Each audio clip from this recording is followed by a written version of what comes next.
Ladies and gentlemen, I want you to imagine a moment most people never get to see, because it happens quietly, behind closed doors, far away from your eyes. It is not the moment they walked away. It is not the moment they ignored your message. It is not even the moment they said, "I'm just not ready," or "It's not you, it's me." For an avoidant, the most comforting story they tell themselves is simple. If I ever really want them back, they'll be there. That belief is not always conscious, but it sits under everything. It allows them to push you away, ignore your messages, brush off your tears, and still sleep at night, because in their mind, nothing is truly final. You'll always text again. You'll always forgive. You'll always be orbiting somewhere in the background, emotionally available on demand, even if they're not ready right now. That quiet assumption is their safety net. It lets them avoid true accountability.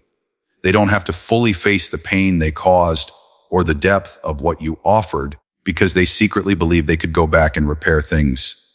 Someday, if they really had to, someday is their escape hatch. It keeps them from feeling urgency, from feeling loss, from feeling the full weight of their choices. They live in soft, focused denial, where your heart is like a saved file they can reopen whenever they're lonely or finally ready. The moment that safety net shatters is not when you say you're done in anger. They've heard, "I'm done," before, usually followed by another attempt to fix things. It doesn't break when you threaten to walk away, because in the past, your fear of losing them pulled you back in. It shatters when their nervous system finally realizes, on a deeper level than words, that something in you has actually closed. Not temporarily, not dramatically, but quietly, permanently. They see it in your lack of outreach, in your consistent silence, in the way your life is clearly moving forward without trying to pull them along. It may hit them in a mundane moment. They go to type your name and hesitate because they feel, for the first time, that the person on the other end is not waiting. They see a post of you laughing grounded, surrounded by people or projects, and they sense an energetic distance that wasn't there before. They realize a birthday passed with no message from you. They see a mutual friend and feel the absence of your check-ins. Slowly, a new truth forms that they can't push away. If they reach out now, they are not reaching into a soft, open place. They are reaching someone who might not answer at all. That realization terrifies their attachment system in a way closeness never did. Intimacy always scared them, but potential loss was numbed by the belief they could always rewind. When that belief breaks, they are forced into contact with the actual consequences of their avoidance. Suddenly, their past behavior is no longer a series of isolated moments. It becomes a chain that led to this outcome: you are truly gone. Nobody is buffering the impact anymore. There is no version of you still fighting in the background, writing drafts, waiting for the right time to reach out. There is only the space where you used to be. Without the safety net, their usual coping mechanisms lose some of their power. Distraction still works for a while: work, entertainment, dating someone new. But the background hum has changed. Regret can slip in now, because there is no secret later to hide behind. They revisit old conversations with a different lens. Where they once felt irritated, they now feel confronted. Where they once told themselves you were dramatic, they now hear someone asking for very basic emotional needs. They can't soothe themselves with, "I'll fix it when I'm ready," because your absence shows that time is no longer theirs to control. This is the emotional bill they've been postponing. Avoidance lets them delay feelings, not erase them. When they know you'll never come back, the bill arrives with interest. They feel the cost: the messages unanswered, the affection dismissed, the chances wasted. They feel the sting of realizing they weren't just protecting themselves. They were also destroying something real. That realization is so heavy that many avoidants will never show it. They'll double down on the "I'm fine" mask, but inside, the story has cracked. They know they lost access to someone who loved them fiercely and tried in every possible way to bridge the gap. And while they may never say it out loud, their nervous system understands something it desperately tried to avoid. Your love was not an infinite resource they could dip into whenever their fear calmed down. It had a limit. It had a breaking point. When that point was reached, and you finally chose yourself for real, their safety net snapped. From that moment on, they are no longer running from you. They are running from the truth of what their avoidance cost. And that truth will find them in quiet moments for a very long time. When you are finally gone for real, not theatrically, not as a threat, but as someone who has withdrawn their heart and energy, an avoidant is left with something they have been running from the entire time you were together, space to think. That space isn't filled with peace the way they told themselves it would be.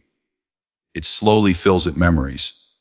At first, it's random flashes, the time you laughed so hard together over something stupid, the way you used to say goodnight, the way your face fell when they canceled on you again. These memories used to pass through their mind like background noise, nothing to dwell on. But now that you're no longer available as a backup option, those same memories start to feel heavier, more loaded, almost like evidence in a case they've been avoiding listening to. They begin to replay the arguments that they once wrote off as you being too emotional. The night you said, with tears in your eyes, "I feel like I'm the only one fighting for this," used to register as drama to them. In their head, they thought, "Here we go again, everything is a problem." Now, in the silent relief they thought they wanted, that same sentence echoes differently. They hear the exhaustion in your voice instead of the annoyance in theirs. They remember how you weren't asking for extravagance. You were asking not to be alone in something that was supposed to be shared. The more they replay scenes like that, the less it feels like you were too much. And the more it lands that they consistently gave too little. They revisit all the times you brought up your needs calmly before you ever cried. Those small, honest moments. I'd like to spend more time together. I feel anxious when you disappear. Can you please tell me what you're feeling instead of shutting down? Used to irritate them. They labeled it as pressure, demand, suffocation. In their mind, you were constantly asking for more attention, more communication, more closeness. Now, with you gone, they finally see those moments for what they actually were, attempts to save something, not destroy it. Attempts to bring both of you to the same table, not to control them. It dawns on them that your too much was often just basic relationship effort. They remember the messages they left on read because they didn't feel like responding right then. At the time, it felt like a small thing. They'll get over it. It's not a big deal. But now when they think back and replay your double texts, your follow-up, "Are you okay?" the way you tried to keep the thread alive, it no longer looks like clinginess. It looks like someone trying to hold a rope while the other person slowly let it slip through their fingers. They remember telling themselves you were needy. And in the harsh light of hindsight, that judgment starts to feel unfair. They feel the sting of how easy it was for them to ignore you and how hard you tried not to ignore them. They replay the good moments too, not just the conflicts. They remember you making them coffee, checking in when they were stressed, sending them encouragement before something important, remembering little details about their day, their past, their triggers. Those moments once seemed ordinary, almost annoying in their consistency, like you were always there, always caring, always on. Now, they start to realize how rare that level of attention actually is. They see other people not showing up for them in the same way, not holding emotional space, not staying through their moods. In that comparison, your over-giving starts to look a lot like pure, devoted care. This replay is not just nostalgia. It's a slow dismantling of the narrative they built to protect themselves. That narrative said, "You wanted too much. I couldn't breathe. I had to escape." The memories don't support that story as cleanly anymore. They highlight all the times you were just asking for clarity, honesty, effort, consistency. They highlight how many chances you gave, how many times you softened your tone, how often you tried to understand their wounds and make room for them. The more they watch this internal movie, the more a new and uncomfortable truth emerges. It wasn't simply that you were too much. It was that they stayed too little. Regret for an avoidant rarely arrives as a dramatic breakdown. It's usually quiet, like a slow leak in a boat. They might feel a knot in their stomach when your name comes up, a tightening in their chest when they see a couple communicate the way you wish they would, a wave of unease when they scroll past your profile and see you smiling in a way that doesn't look like you're waiting for them anymore. They might not call it regret out loud. Pride and fear will keep that word buried. But inside, they know something. They misjudged you. They misjudged what you were offering. They misjudged how far your love would stretch before finally snapping back to yourself. You won't see this replay happening. You won't hear the way their inner dialogue has changed. But understand that once you are truly gone, the relationship doesn't just vanish from their internal world. It loops like a film they can't fully switch off. And slowly, scene by scene, they stop being able to pretend you were the problem and start to feel the quiet ache of realizing just how much they let slip through their fingers. One of the most painful and strangely validating things that happens after you're truly gone is that the avoidant doesn't step into some magical relationship where everything suddenly works. They walk into the same pattern with a different person. At first, they convince themselves this time will be different. This one won't be as emotional. This one won't demand so much. This one is more chill. They're hoping to prove to themselves that the problem was you, your sensitivity, your needs. So they start over with someone new, lighter, looser, with fewer expectations at the beginning. But there is one thing they cannot change, the nervous system they are bringing with them. In the honeymoon phase, they might feel relief. It all feels easy. There's excitement, attraction, novelty. The other person doesn't know their history yet, doesn't know their shutdowns, hasn't hit any of their triggers. The avoidant thinks, see, this is what I needed. Someone less intense. Someone who doesn't make everything so deep. For a while, that story holds. The other person is still on their best behavior, still trying to impress, still giving them space because it's early, and they don't want to scare them off. This confirms the avoidance belief that they just needed a better fit. But intimacy has a clock. Sooner or later, any real connection reaches the phase where vulnerability is required. The new person starts wanting more time, more clarity, more honesty, more presence. They start asking simple questions. What are we? How do you feel? Can we talk about where this is going? They want to know if it's safe to invest more of themselves. And just like clockwork, the avoidance nervous system flares. The same feeling they had with you rises up again. That sense of being trapped, of being evaluated, of being asked for something they don't know how to give consistently. Suddenly, this new person, who was easy, starts to feel just as demanding as you once did. That's where the comparisons begin, not because they're trying to hurt themselves, but because their mind is searching for a narrative that makes sense of the discomfort. They notice that the irritation, the urge to withdraw, the complaints about pressure, all feel eerily familiar. Different face, same emotional reaction. They might even catch themselves thinking, here we go again. Why does everyone eventually want too much from me? But if they're even slightly self-aware, another thought creeps in alongside it. Why does this keep happening no matter who I'm with? That question opens the door to you, to the memory of how they felt when you asked for more. They remember the way you would light up when they made effort. They remember your depth, your capacity to hold complex conversations, your willingness to understand their past. They remember your patience with their shutdowns, even when it hurt you. They see how quickly the new person becomes frustrated by the very same patterns you tolerated for months or years.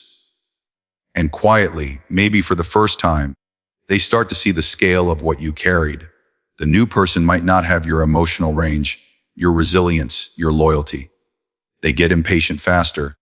They walk away quicker. They don't stay through the same level of distance. That contrast makes your previous persistence look less like clinginess and more like devotion. As this repeats, the idea that you were too sensitive starts to crumble, because now someone else is reacting to the same avoidant behaviors in similar ways. They also want to talk. They also feel anxious when messages go unanswered. They also feel hurt when plans are canceled. They also want reassurance, consistency, a sense of direction. The avoidant can't honestly say anymore. It was just them. They were the problem. Because the pattern is now bigger than you. The complaint they used to have about you, they always want to talk about the relationship, shows up again.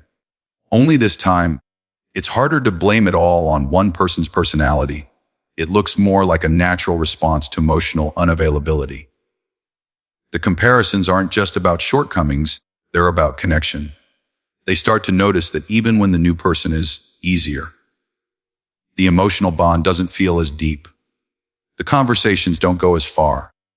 The feeling of being truly seen isn't as strong. They miss the way you could read their mood without them saying it. They miss the way you cared about their inner world, not just their outer life. They may not want to admit it, but they realize you weren't trying to drown them in emotion. You were trying to invite them into a level of intimacy they were terrified of, but that a part of them secretly craved. Slowly, the conclusion they fought so hard against begins to take shape. The variable that keeps repeating in every connection is not your sensitivity. It's their fear of intimacy. It's their tendency to pull back just when things are getting real. It's their need to protect themselves from vulnerability by labeling normal needs as too much. Every new person they meet becomes a mirror, reflecting back the same discomfort, the same withdrawal, the same cycle. And with each repetition, the old story loses credibility. This realization doesn't mean they'll rush back, apologize, and magically become secure. Many avoidants stay stuck right here for a long time, aware that something is wrong but terrified to face it fully. But whether they ever say it or not, those comparisons change the way they think of you. You go from being the person who needed too much to the person who was willing to stand in the fire of real intimacy with them. They see, even if only in their quietest moments, that your sensitivity wasn't the flaw. It was the doorway to a kind of connection they still don't know how to walk through. There is a kind of grief that never makes it to Instagram stories, never shows up in dramatic texts, never turns into big speeches or visible breakdowns. It's quiet, private, and deeply inconvenient for someone who has built their whole identity on, I'm fine. I don't need anyone. That's the grief an avoidant feels when they finally realize they lost not just a person, but a version of love and safety they never knew how to receive. They won't tell you this. They might not even tell themselves the full truth. But somewhere inside, their nervous system knows exactly what slipped through their fingers. When you were with them, you weren't just in love. You were actively creating a safe place for them to land. You were the one who said, "Message me when you get home." You were the one who noticed when their mood dipped and asked if they were okay. You were the one who remembered the hard parts of their past and softened around their wounds instead of judging them. You learned their triggers, their silences, the way they shut down when things got too intense. You didn't always handle it perfectly, but you were trying to be a home they never had. To them, at the time, that often felt like pressure, attention they didn't know how to hold, care they didn't know how to trust. Avoidants are often drawn to people like you precisely because you offer what their nervous system craves and fears at the same time, deep emotional safety. It's like handing warm food to someone who has lived their whole life on scraps. They want it, they're hungry for it, but they also don't know how to eat without feeling ashamed, suspicious, or overwhelmed. So they push the plate away and say, "I'm not hungry," when really their entire body is starving. While you were loving them, they told themselves a story to feel in control. This is too much. This is suffocating. This isn't what I want. That story made it easier to run. It protected them from the terrifying reality that they didn't know how to receive something good. When you finally walk away and they truly understand that you are not coming back, that story starts to crack. Not in a dramatic instant, but over time. They see you from a distance, or online, or in their mind, and suddenly the same behaviors that once annoyed them look very different. Your "where are you? Are you safe?" no longer reads as nagging. It reads as concern no one else is offering. Your "can we talk about this?" no longer reads as drama. It reads as emotional courage they still don't have. Your patience in sitting through their moods no longer reads as clinginess. It reads as loyalty they didn't know how to honor. And in that contrast, a quiet mourning begins.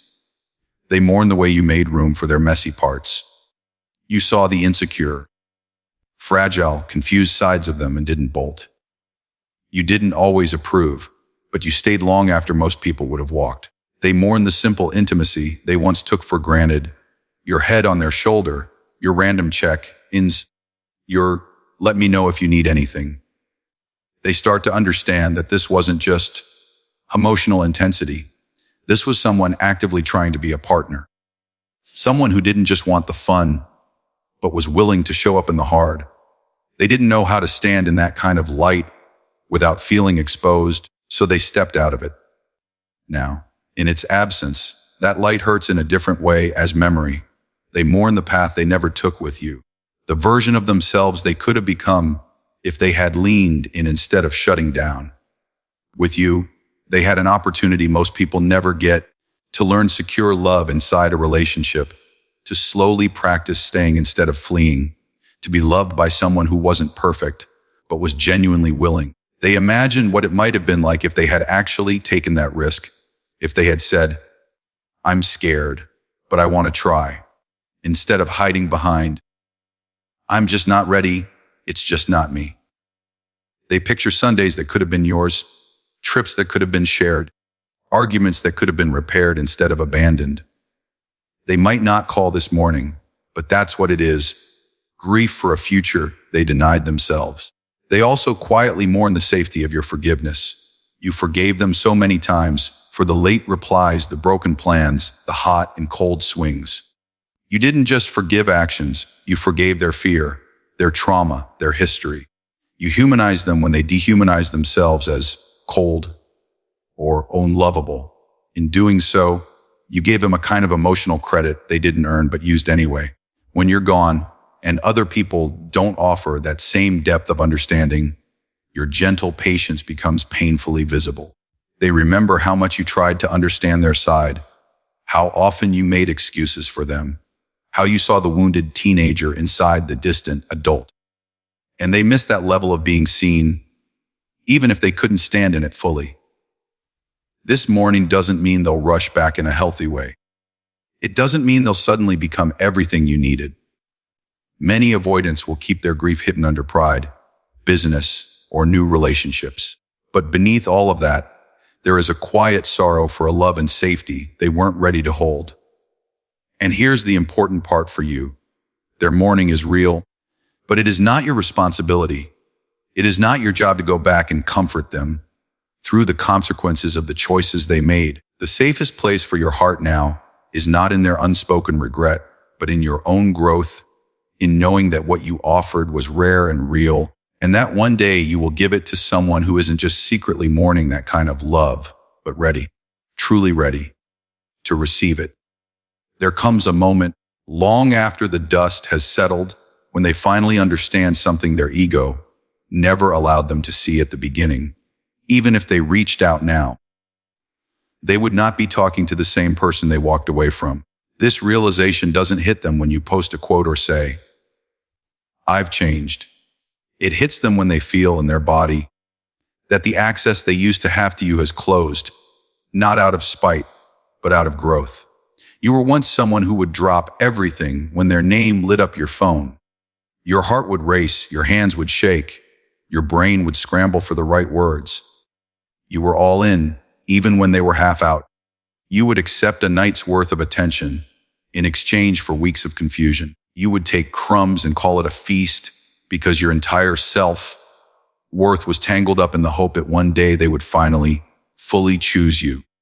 That was the version of you they remember, the one who kept saying, it's okay, I understand, I'll be patient, while slowly bleeding out emotionally. But no contact, distance, and honest healing have been doing something to you that they can't fully see from the outside. They don't see the nights you sat with your pain instead of numbing it by reaching out. They don't see the way you started telling the truth in therapy or in your journal instead of writing texts you'd later delete. They don't see how you stopped blaming yourself for everything and started asking, what do I actually need to feel safe? They don't see the countless micro decisions where you chose your mental health over the urge to chase. All they see now is the result, a version of you who appears calmer, more focused, less available for chaos. It unnerves them because it means they are no longer walking back into the same emotional landscape. The old roads into your heart have been closed, rerouted, and rebuilt. They know, on some level, that if they messaged you now, they would not be met with the same unquestioning devotion. You might not reply right away. You might not reply at all. And if you did, you wouldn't hand them your whole heart on a silver platter in the first 3 sentences. You wouldn't rush to explain the past, justify their behavior to make them comfortable, or beg for clarity. Instead, you would respond from a place you didn't have access to before, self-respect. You might say, "Hope you're well," and leave it at that. You might be polite but firm. You might ask directly, "What is your intention in reaching out?" You might be open to a real conversation, but you wouldn't ignore the history to satisfy your longing. That difference terrifies them more than your anger ever did. Because before, they could count on a script. They knew that if they gave you a little warmth, you'd melt. If they dropped a breadcrumb, you'd follow the trail. If they said, "I miss you," your defenses would collapse and you'd step right back into the cycle. Now, they sense that script has been burned. The lines no longer work on you. "I miss you" is no longer enough to override the months or years of inconsistency. "I've been thinking about you" is no longer enough to erase the sleepless nights you spent thinking about yourself for once. They realize that if they came back, they wouldn't be greeted by the old fantasy version of you, the one who just wanted them at any cost. They would be met by someone who has a cost, someone with standards, boundaries, and the willingness to say no. They also know they would have to face questions they've never been ready to answer honestly. Before, you would take hints, half explanation, vague promises like, "I'm working on myself," or "maybe in the future." You were so afraid of pushing them away that you swallowed your need for concrete change. That won't fly with you anymore. Now, if they say they're sorry, you'd want to know, sorry for what exactly? What have you learned? What will be different? If they say they want another chance, you'd want to see consistent, tangible behavior, not just emotional fireworks for a week and then another disappearance. They can feel that expectation without you even saying it, and it scares them because it exposes the gap between who they are today and who they would need to be to truly stand next to you now. What shakes them most is the sense that they're no longer the center of your universe. You might still care, you might always care, but you now have a life that doesn't orbit them. You have goals, routines, people, and a relationship with yourself that didn't exist before. You've proven to yourself that you can survive without their presence, and not just survive, but slowly rebuild. That means that if they tried to come back, they wouldn't be coming back to someone desperate to be chosen. They'd be approaching someone who knows they are already worthy, with or without them. That changes the whole dynamic. It means they can be evaluated now, not worshipped. It means you can decide, not just hope they decide. They might toy with the idea of reaching out, their finger hovering over your name, drafting and deleting messages. But behind that hesitation is a truth they don't want to face. The door they walked out of doesn't lead back into the same house. The furniture has been moved. The walls have been repainted. Some rooms are locked that used to be wide open. And the person who lives there now will not burn it down just because they've suddenly remembered the address. For so long, your entire emotional world revolved around a question that you could never answer because the answer never lived with you. Do they regret it? Do they miss me? Do they think about me? Do they feel anything at all? You lay awake at night imagining their face when they finally get it. When the weight of what they did lands on them. When they scroll back through your old messages and realize you were the one who truly loved them. You built scenarios in your head where they come back, admit everything, cry, confess, beg, prove you weren't crazy to feel what you felt. Your healing, your closure, your peace all seem tied to something invisible and unreachable, their inner world, their secret feelings, their silent regret, and the cruelest part is that you never got to see it. Even if they did feel something, they buried it under pride, distractions, new people, work, pretending to be fine. You were starving for visible proof, while they hid behind emotional walls. And you told yourself that once they finally regretted losing you, then you could move on, then you could feel valuable, then you could breathe. But there comes a point in your journey where something shifts so deeply that it almost startles you. You stop caring whether their regret is real or not because it doesn't matter at all, but because it no longer defines you. You begin to see that their private feelings, their secret thoughts, their unspoken what-ifs are theirs to carry, not yours to wait for. You realize you've been standing at a closed door for months, maybe years, listening for footsteps on the other side when you could have been walking down an entirely different hallway, one that leads back to yourself. The story stops being, will they ever see my worth? And becomes, do I see my worth clearly enough to stop standing here begging for it? That is the beginning of your visible rebirth, the part where the growth inside you starts to actually show on the outside. At first, your rebirth is subtle, almost quiet. You start making tiny decisions that honor you, and nobody claps for them, nobody posts about them, but they change everything. You mute their profile, you stop reading old chats, you don't click on their name when you're tempted to check what they're doing. You decide not to send the long message that explains your heart for the 100th time. You catch yourself mid-spiral and say, no, I'm not going to spend another evening giving all my energy to someone who isn't even here. It doesn't feel powerful at first. It feels like loss again, like walking away from the last thread connecting you to them. But every time you choose yourself over the urge to chase their ghost, a new version of you gets a little stronger. The version who doesn't live off speculation about someone else's mind. The version who lives in their own body, in their own life, in the present moment. Your rebirth becomes more visible when your choices start lining up with your new truth, not your old craving. You say no to conversations that pull you backwards.